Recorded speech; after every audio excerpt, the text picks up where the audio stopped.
ま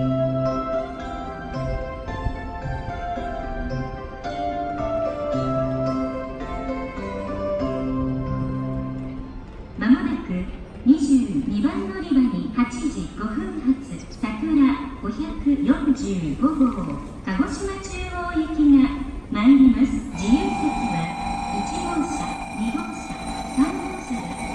この列車は全席禁煙です。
この列車は8時5分発桜545号鹿児島中央行きです。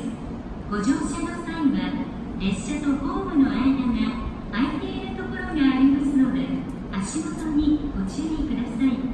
次の停車駅は福山です。